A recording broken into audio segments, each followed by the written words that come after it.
we're back. Another day, another long trek to go on a long trek.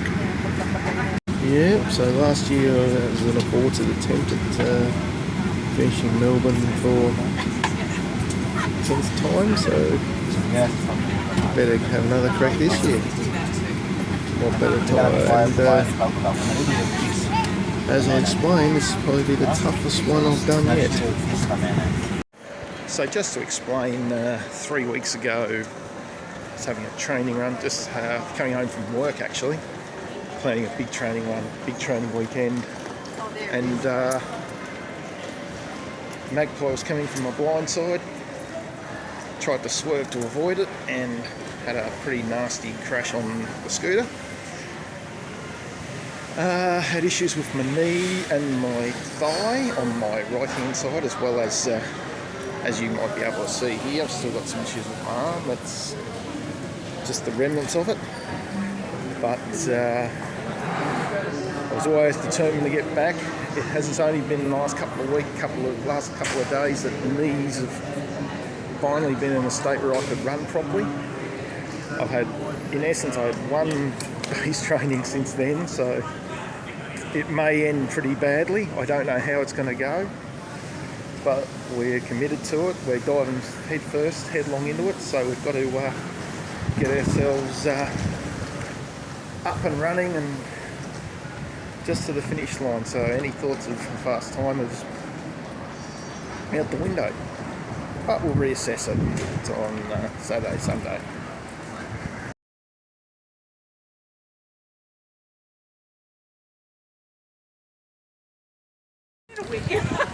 Corresponding game here last year, not so great.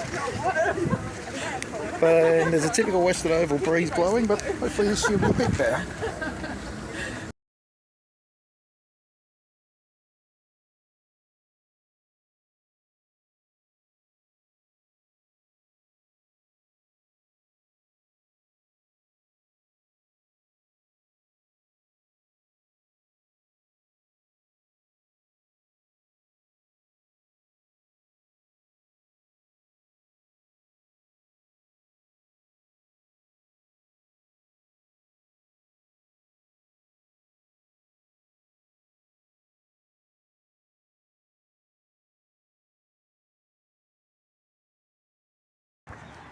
Well, good morning. It's Saturday morning, and we're in the burbs. Well, not quite the burbs, we've just got off the Lygon Street tram. Heading towards Parkrun. Just for a bit of a shakeout day. Almost like a Saturday morning tradition. I was going to go to another parkrun further up, but I got up a bit too late for it, so I would have been cutting it fine because it's an 8 o'clock start. So I figured, well, we'll just go to Parkville because I know where it is and we know how to get there. I've done Parkville Parkrun twice before. One of them was on a Christmas Day, which is a unique one because it wasn't a Saturday. It's that and New Year's Day are the only 2 days they can have a parkrun that's not on a Saturday. So kind of unique, but that was a few years ago. Yeah, we're just looking just to take it pretty easy through the 5k, just to shake out the legs a bit, get some k's up. Because I also have Auckland to consider, and the more k's I get in for that, the better, especially coming off the injury. So it won't be a fucking fast time or anything like that. I just want to get on the board and get it recorded, and we'll take the other tram back to QV Market home. Makes it a bit easier.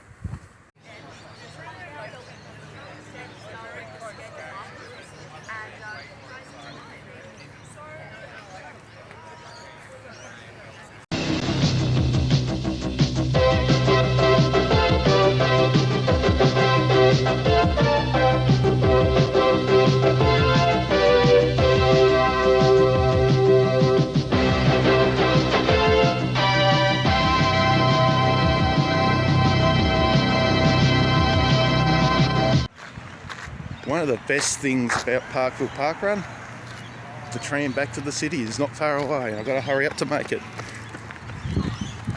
even if you have to dodge the traffic. But of course, like any good capital city on an event weekend, there's always rail works. Of course, they never time it very well. They always have to time it in the shittest possible time, but that's governments for you. Never useful. Okay, just we're first about to head off to collect personal drinks and to go to drop them off. We don't need to get the bib because, well, as you can see, I've already received it. Just a quick little tour of the little apartment. It's not a big one, but fridge, cooktop, which we'll be using. I was hoping I'll get an oven, but I don't think I'm going to, but didn't get one. Microwave. See if we can see what pots we got. They've got roast beans and nuts up there. They're all up there anyway. We've got all the things you need for. Maybe not. Uh-oh. Oh no, the toaster's in there. Well, we've got a cooktop, but we haven't got any bloody pots or pans. Oh no, they're in here. They'll be in here. In the bottom drawer. Yes, there we go. We've got a pot and a frying pan. Don't think I'll be using either. Bed. It's small, it's pokey, but it's what we need for the weekend. We've got cooking facilities. It's a nice relax. $300 for the 3 days, pretty much. Not a great city view, but hopefully they're not looking. TV, which I had to jiggle around the cord to get working, but I eventually did. Remote doesn't work. Little bathroom, little pokey bathroom. Me. And the door. It's not that far. Little wardrobe, and that's about it. So just a little quick tour of the little Arrow Apartments room. Now we're about to get going. We're going to set sail, and we've got to find ourselves a Woolworths, because they're the ones that sell orange Lucozade. Drink of choice has been acquired. Got 2 bottles. Because there's only one station this year apparently, it means I might have to carry one, but that's alright. But that's okay, I've done it before. See, in 2019 in South Africa I carried 2 of these bottles, taped them together, which brings me to this acquisition. Taped them together, drunk 1 bottle, and when that was finished, handed the empty bottle to someone who wanted it, so put their water in, which is, you know, that's the spirit of it. Yeah, saves a bit of waste. And then moved to the other one and used that for my electrolytes for most of the journey. But that was then, this is now, so we're only going to carry 1. We'll swap one at the point. Bit disappointed that there's only going to be 1. There used to be 3. And for the very slow runners, it means it's in a part of the course they may not access. So that will be disappointing if they're not able to access it. Anywho, we're on our way to the G. We're waiting for the train and hop off at Jollymont. A trip we've made thousands of times before. Drop the gear off, have a bit of a look around, and then we'll head off for lunch. Now, it's going to be a bit different this year because we don't have to pick up a bib, so we don't have to spend so much time there. But we'll see how it feels, see what the feeling's like. So there's a change for this year, and it looks as though the warm clothing tent, the bag drop is now over there rather than underneath the stands. The positive of it is we don't have to worry about the security checks underneath the grandstand. The bad news is it means, you know, it's a longer delay to get out. You go walk in, still walk out, and then walk all the way around to get your warm clothing. It's a longer walk than, say, it's just a longer walk now, say, Gold Coast. It's chaotic.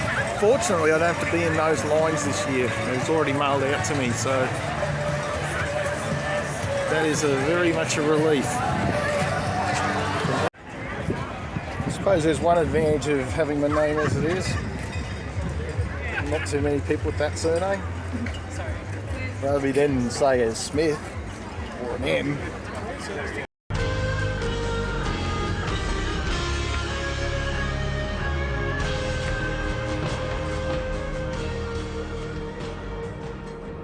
Well, it's a battle of the German marks for the Tale of Two Cities.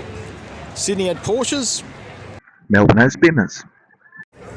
So the course map this year, I'm going to show you, it's a bit different in terms of the course map, but it's not really different in terms of the actual race. In fact, it's exactly the same as last year's 5k down to St Kilda, round into the Grand Prix track, behind the pit lane, through the pit lane, and then down the straight, reversing and out, and then on St Kilda Road. It's a long run down there, like a long run down there to the turnaround. And it just seems to go forever and ever. And then you go for an even longer run, hit the Bon Jovi mark there just before St Kilda Beach, and there's the cut-off at about 22 k's. If you're not there within 3 hours of the start, you can't go any further than that on the current course. You have to go to the losers loop. Well, not the losers loop, but the 8k's of the four laps outside the G. Down all the way to Brighton, down all the way down to Elwood, and then all the way back. Cut through there, the 30k mark, always a good marker, but it's a little bit uphill. Then back we go, back opposite way we came. Then the ever dangerous turn plunge down into the South Link area.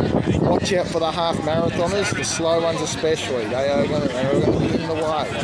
Plough up the hill, past the shrine, past the music bowl and the shrine, down to there. Now that section was reopened last year because they finally finished constructing the train station. And back up, back past Bed Square, and then turn down and around, and we finish inside the G. And that's pretty much the lay of the land. Last year I ended up not in one of these, but where these generally tend to go, and that's to a hospital. I do not want to go there again this year. And a quick timeline of how long this has been going on. Now it's been going.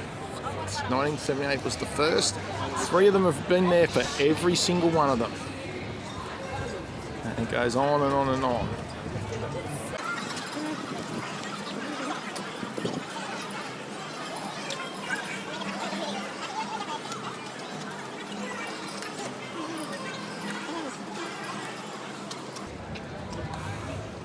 Yes, it was a step up in quality. That was number 1 in 2013 for me. And on we go. I missed 21, of course. And oh, by the way, down there, that's where the 8 laps are run. If you don't make the cut-off by then, where all those cars are now, you do 2 kilometre loops, a kilometre up and a kilometre back, and you do that 4 times. The support you get on there is unbelievable. Now, of course, there's no way of getting on a tram to here on race morning because part of the course cuts off the track, especially at the start, which I'll again show you, hopefully. And when you're going up that hill, it cuts off the track, so the tram can't cut across the runners and can't get to here. So those trams won't be running until at the very least 1 o'clock, 2 o'clock in the afternoon. So you also won't see anyone trying to get on a tram from here in the afternoon. That into the Rod Laver Arena precinct, the Melbourne Park precinct. Margaret Court Arena there, Court 2, Laver itself, Tennis HQ. Of course, as you know, this gets rather busy in January because just a little thing called the Australian Open. Rather insignificant tournament. I think there's a convention on it, Margaret Court Arena, so I won't bother them. So this will be full tomorrow. There'll be people dashing in that direction. Some will be dashing the opposite direction to get to bag drop because there's always a couple that come up late. Some will be dashing over here for no reason at all. But by this time it should be just before about quarter to 6, 10 to 6. You don't want to get here too early because if you get here too early you look like a dope on your own, but if you get here just in the right time, there are enough people around and you can then warm up and get yourself organised. They'll try and direct you to those portaloos down there. They will always be packed and there will always be runners lining up for them like 5 minutes before the race starts. The good news is it looks like at least they look as though they're well stocked. So that's a positive sign. But there's never enough. There never is enough. You can do all the planning you want. The big problem I have is where they've placed them, because there's a lot of people on that grass that will be doing warm-ups. So they'll be trying to avoid the people warming up in that area. So it'd be almost impossible to warm up in that area there. So I'd suggest some would probably go down the road and warm up on the road somewhere, dodging the traffic and dodging everyone. Others will probably head in that direction. Although again, they'll be busy with traffic. It usually is busy with traffic at those times, but this time's no exception. Oh no, there's still a bit of path there. There's still a bit of path there, but the runners warming up will be having to look out for those wanting to get across for the toilet. Of course, that's where the scum actually hang out. But there's an oval across there. You might be able to see their training ovals. Some will warm up on there, and they'll be fairly popular. There's actually a 2-lane track on the outside of it, so gonna be nice. Others may just do dynamic warm up between the sticks. There may be a few people doing stretches here, although of course, as I said, once everyone's gone, the basketball crew will come in and set up for their game tomorrow afternoon. It's a late game. I think it's the 4 o'clock tip. It's 4 o'clock tip off. Normally they go earlier in Melbourne, but they've got the early TV game over across the ditch. So once they finish warming up, someone may do 2 or 3 laps of this just to get the legs going. Probably do some leg swings over there by the rails and the steps.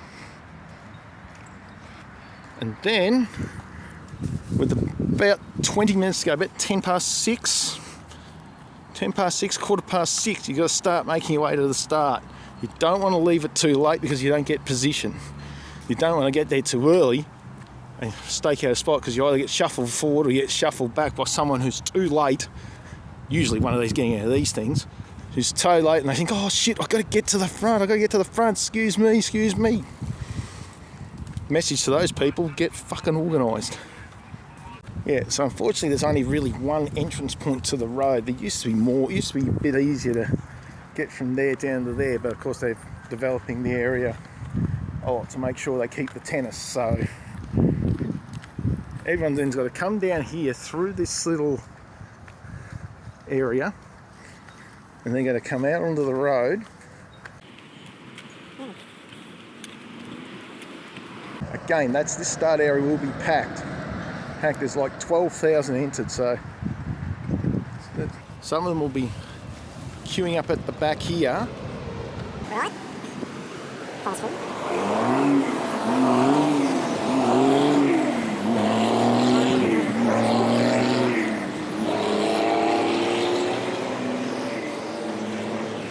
So what'll happen? They'll come out here. They've already got the perimeter fencing up, so they'll probably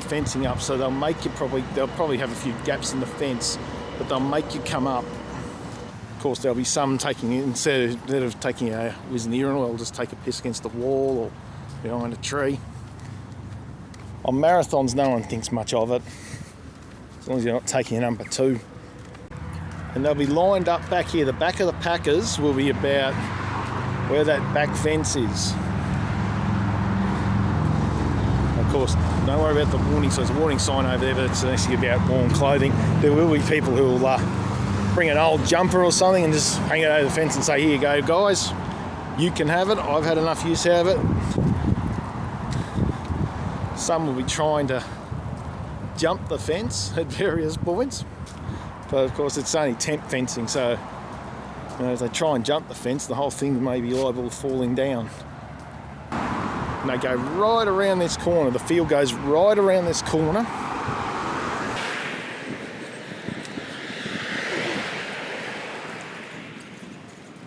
Now, of course, the city skyline in the background, there'll be balloons up and about. The river will be probably nice and still. There won't be any rowers on it like there are this morning. There certainly won't be anyone swimming in it. Okay, in some ways this is a bit like the Monaco Grand Prix. How if you're a Formula One fan, you'll know how Monaco, they start on a curve and going into Saint Devot, the first corner.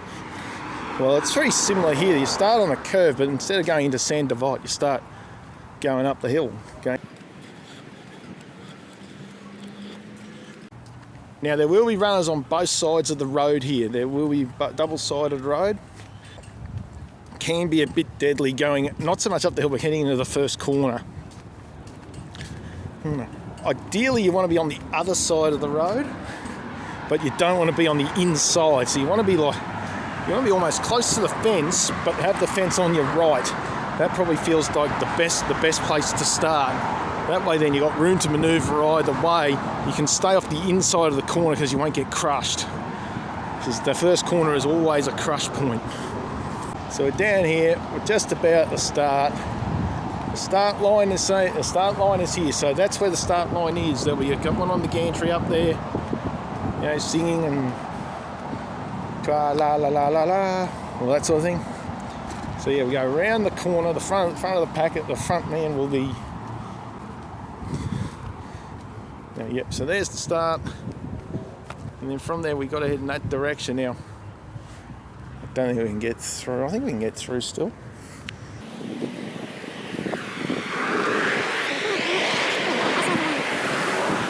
Okay, so here's the start. Both sides of the road covered. Watch out for the furniture.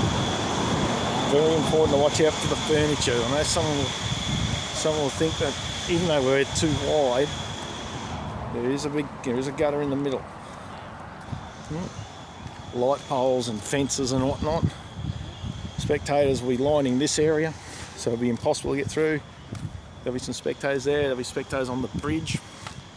So they're already putting up the sponsors, so we'll give them a plug.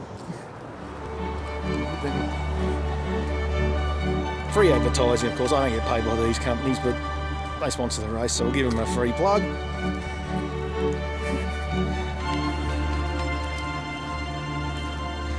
Anyway, that's enough of that. So we're into the first turn. Got people lining the bridges. They're 2 and 3 deep on each of these bridges, and they just tell you, and they'll all tell you not far to go. The biggest lie that anyone can tell you. Not far to go, and you've only done 200 metres. You've got 42 kilometres to go. You can do this. Not long to go. That's what they'll say.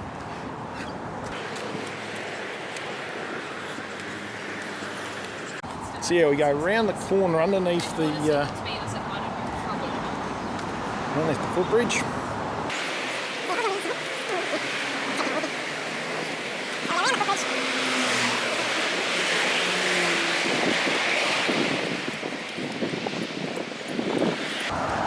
Yeah, and this is where it gets tricky. So you can see the tram line. Just make out the tram line in the middle. Give it a bit of a zoom in. There we go. So you can see the tram line in the middle, so it'll be cut off. Some people will look to try and cut across there. Again, they've got to be careful of the step. There's a little ridge there. Some will try and make the crossover here, but it's going to be very tricky because the field certainly hasn't spread, and you've still got to watch out for trees and poles and whatnot. So the cleanest spot for them would most likely be up there, but again, you've got to look out for poles that are holding up the power for the trams and all that sort of business. Be very smart about it. Now, this is exactly what you need at the very start, because it's uphill. Some people, of course, will have a strategy of trying to conserve their legs and walk up the hill, so you've got to be very careful of them. You've got to be careful of some of the legends that are usually given a spot at the front. They're usually a bit slower. You've got to make sure you're out of their way. Some will take to that footpath, but again, you've got to be careful, because again, you've got to get on the course by the time the first corner starts, and it's a bit of a squeeze job. And you've got to try and rejoin, and then you squeeze them in the opposite direction. And then you climb up the little hill, and that first real corner, so there's little kinks and bends, but the first real corner at the top of there where the traffic lights are. So if you're struggling to get to this side of the road by the 15 marker, you're going to be probably hung out to dry until at least you get onto Fitzroy Street, where the road re-widens somewhat. Climb over the railway tracks.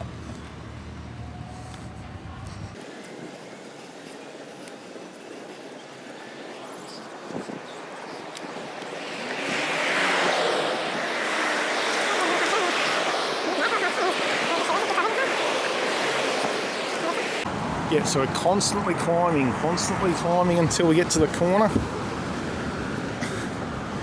About at this point, you want to be about 2 or 3 wide. You don't want to be on the inside again because you want to be crushed, but so ideally you want to be 2 or 3 wide, 2 or 3 runners wide.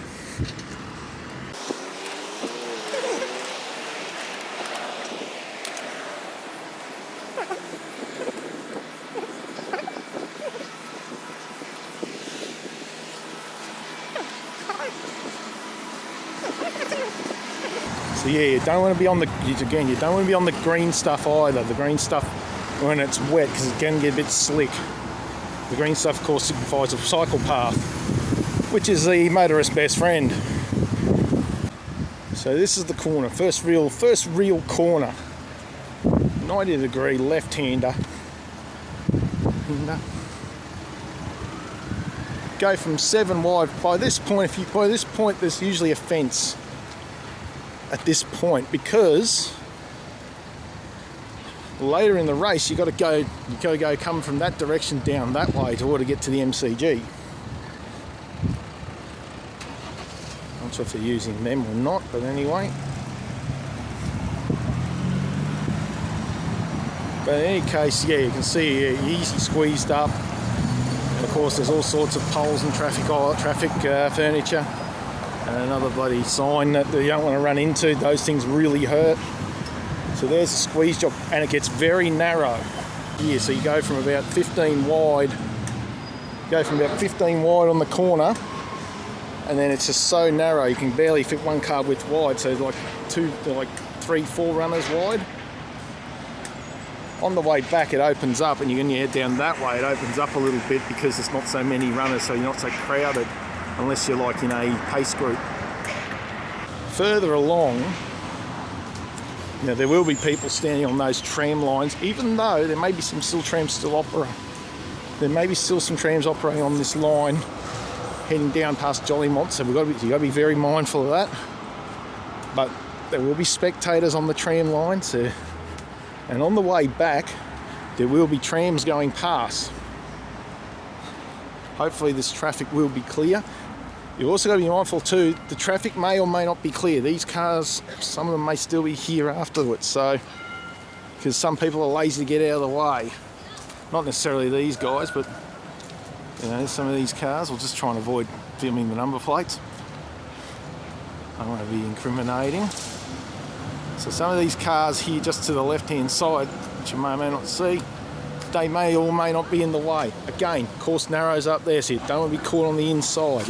On the way back, there's always a cameraman somewhere along here, and usually at the next corner as you're turning back. So you've got to run for the cameraman. I mean, there's a lesson for everyone.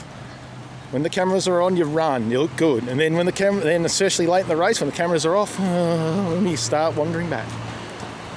Past the Duke of Wellington, that pub will not be open early on, but it will be full on the return leg. For guys like myself, it'll just about be full because people want to hit the piss for a Wellington Coldie, or whatever it is their drink of choice is. At this point, you don't want to be overdoing it, but you also just want to try and get some sort of rhythm. Try not to let, if you're basically being pushed along at a fast pace, just don't panic. It opens up once you get to St Kilda Road, once you get to Fitzroy Street. The course will still be narrow here because there will be barriers placed where those tram lines are. There will be. So, any thoughts of anyone going onto the tram lines? Forget it. It's still going to be fenced off. Now, I was worried that Fed Square, this corner earlier, was going to be closed off because I was still doing Metro Tunnel works. still, I think they've just about completed them, so there's no need to worry about it unless the crane falls on the Prince's Bridge, which is on the corner. The second one of the most popular spots in Melbourne.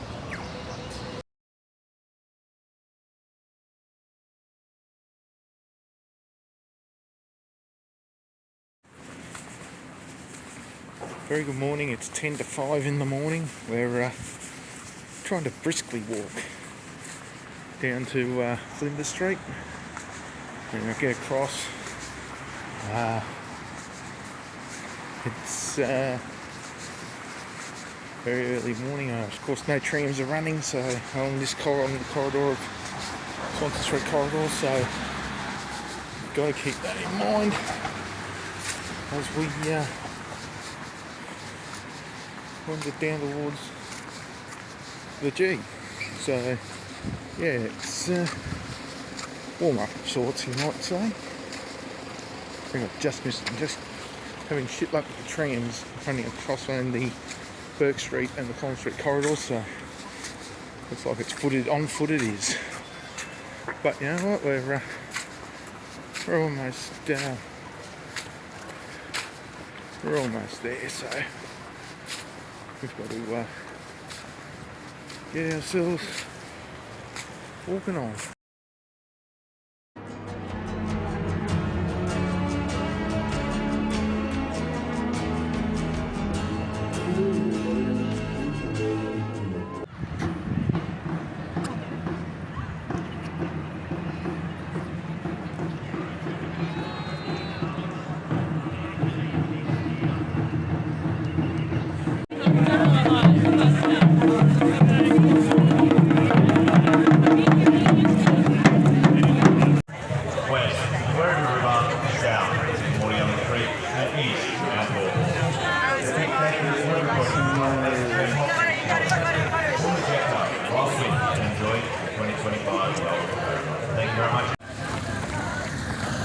There's a half marathon leaders going through.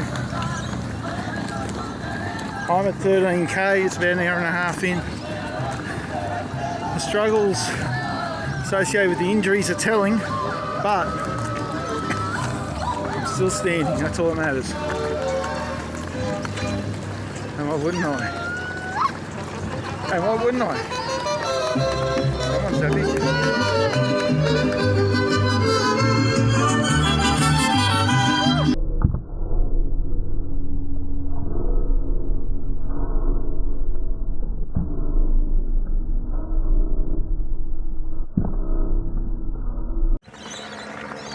Like, at this point I know I'm really struggling, but in terms of keeping any pace, I just want to make sure I get to the cut-off now. Oh, by the way, that's one of the legends just passing me. Doc's having a very good run today. Certainly a better run than me, but I think his body's in better shape than mine at the moment. Yeah, I'm really battling, but we've got less than 9k's to do. There's another group of half marathon runners going fast. Yeah, so less than 9k's to do to make the cut off, and I've got a fair amount of time, so after that anything's a bonus. They're on their way home, we're on our way down. We're 2:47 in, we've passed the 22k marker, so we've made the cut off by a few minutes to get to do the whole course, which is good. As I've said to others, that was in essence the only aim that I had, so now it's just do whatever it takes to get across the line. We've just passed the 30k marker, just over the 4-hour mark. The legs aren't feeling great, but it's a positive that I've been able to at least trot a little bit here and there. And that can only be a positive. I mean, as I said to a few volleys and corner workers, like, hang on, I saw this person setting them up earlier. Unfortunately, I'm not going to be able to take one. I can't stomach it, but thanks anyway. But yeah, as I said to a few volunteers, if this race was last week, I would literally start the race, do 2 kilometres and then pull out because I wouldn't be able to run. So it's a bit of a triumph in some ways. I've even made it this far and made it in, and in some regards now this is a bit of prep for Auckland in a couple of weeks, and rest assured I will have everything on film. But yeah, we got a few like-minded people behind me. All we want to do is make it to the finish, and we've got a shitload of time to do it, so things are looking great, all things considered. That's where we're headed. Just under 7 k's left to go, and we're just about to hit the 5-hour mark, so but things are looking all right. We're looking really good. Well, we're on our way. We're on our way. The worn stands in the distance. See if we can trot along here. Sucks that we're on the outside lane actually, we're not so close to these guys. So it sucks that we're on the outside lane, but they're all now enjoying it. They got their having their war tails.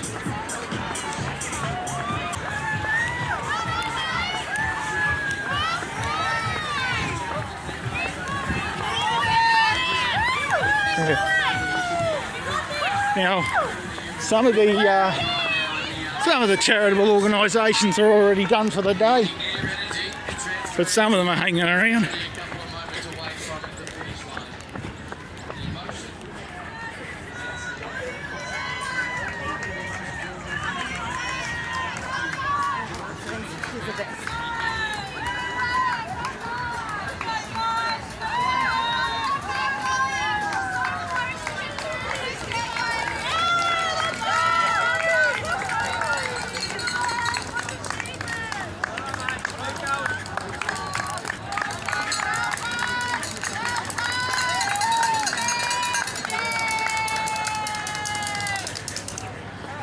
Massive roar.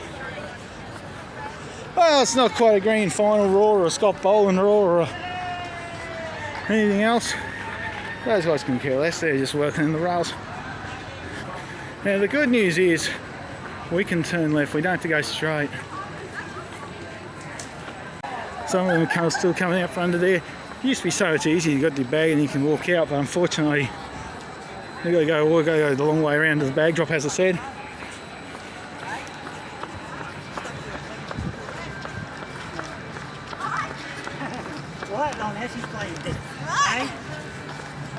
That's a bloke thing. So yeah, that's 100%. You know what, we go deaf, don't you? That's life.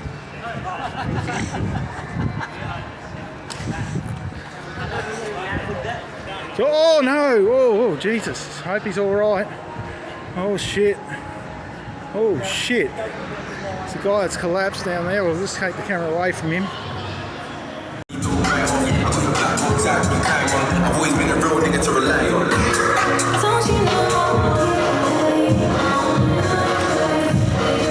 That's the Meatloaf Memorial Stage, which has been packed up.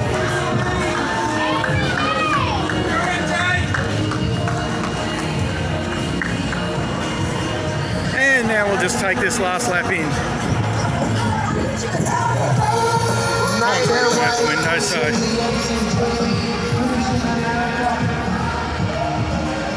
And as you can see here, the outfit looks nice and fast.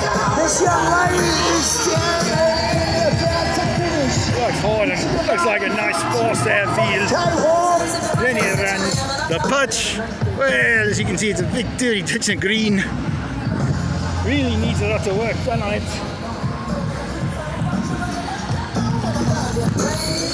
No point in getting the key in because they're telling us there's chemicals involved. So it's going rather easy. Yes, congratulations.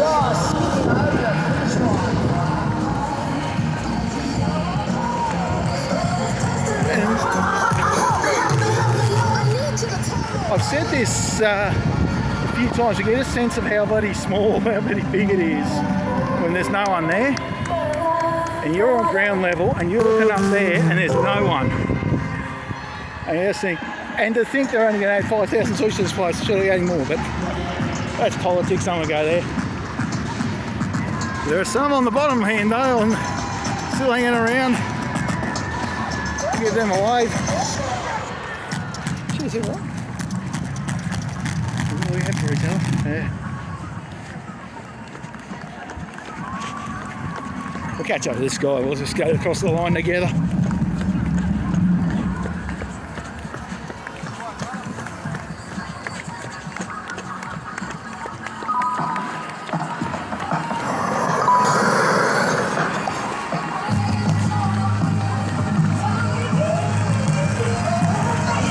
Maybe a Sheffield Shield type crowd, but it's the G.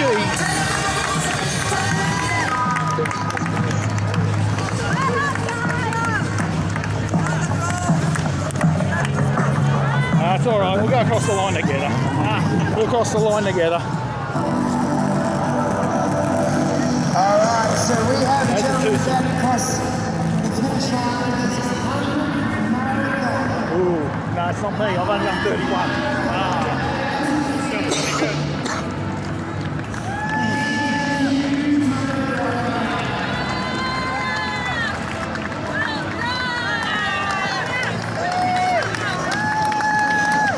Thank you.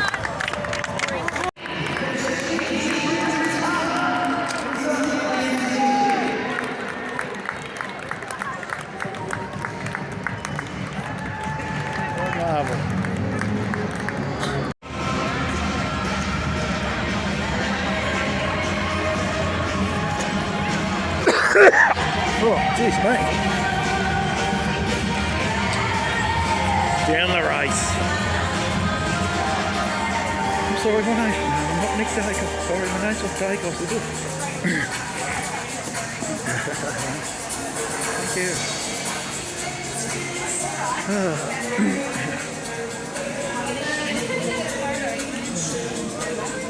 Thank you very much.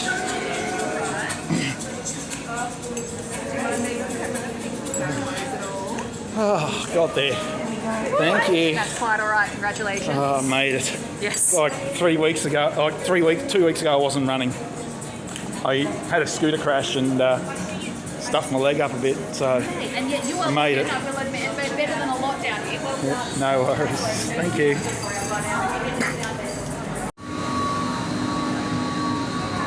Hardware required. Time was slow, but again, because in light of what happened. Oh, they're out of shirt. Oh. Yeah, that's all right. So it might should be a good thing. But I'll just have to finish the shirt, so I'll make sure we can fix them. Well, that's all good. Hey guys, sorry, I just ran out of